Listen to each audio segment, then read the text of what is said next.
Halif'in repertuarında Oğuz'un aydını birlikte yerine getirip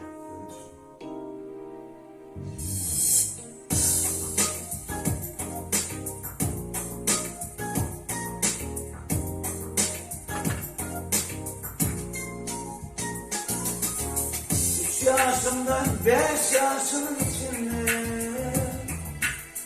yine olunca bir rıza yerimde Kocuğumu anında menzilim Lenklere bağlıyım yadımda Kocuğumu anında menzilim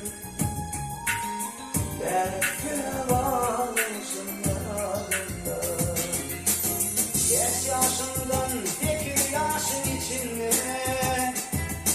İkinciyim okan dolup yüründü Ulup oğuldan çeken denizlerim Ağına yıkıp kurudurur yadında Ulup oğuldan çeken